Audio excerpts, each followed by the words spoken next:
Brad Lawler, Home Team Inspection. Tim wrote us an email at our email address, bob@wesellouisville.com. He said he's finishing his basement, and a friend of his said he should probably have his basement tested and retested, rather, for radon.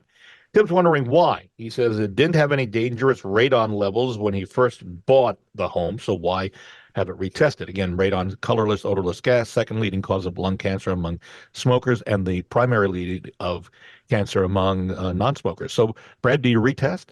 Yeah. Well, it depends on what he did to the house. So just refinishing a basement, he may not need to, but the radon levels inside a home are going to fluctuate throughout the year. When it's wintertime and wetter weather, they tend to be a little bit more elevated. I've got a continuous monitor in my house, so I can see what trends are over the last several years, and they're always a little bit higher in the winter. But if you make significant modifications to the house that tightens it up, say you put in new doors, you put in new windows, you re-insulate it, and you make the house tighter, or you put in a new HVAC system, all of those would be causes to retest the radon levels to make sure that tightening the house didn't raise the levels of the radon inside the house, because radon comes up through the cracks and crevices, it comes up through basement floors, it comes up through the slab, through crawl spaces, and anything that oftentimes it will just percolate out of windows, leaky windows, the same way that it comes up through the floor. But once you put in well-crafted, well-insulated windows, you may be bottling up that radon inside the house. And the only way to remove it is through a mechanical system that actually, basically sucks the radon out from under the slab and puts it out above the line of the gutters.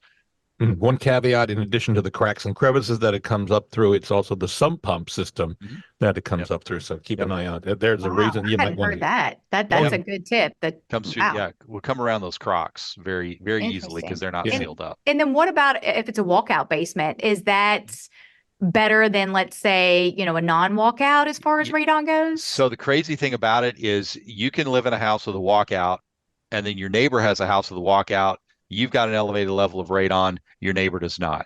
So we have found elevated levels of radon in every type of construction imaginable, including, crazy enough, a third floor condo that had a radon reading above 30 picocuries per liter. So very, very elevated. But it's what they call it stack effect. So it's the way that air moves throughout a house, and that's how the condo is getting it, because the HVAC system was actually pumping it up into this third floor condo. So, mitigation of that, I'll leave that to the experts in that. I just do the testing and evaluation there. But yeah, it can be found in all sorts of different construction.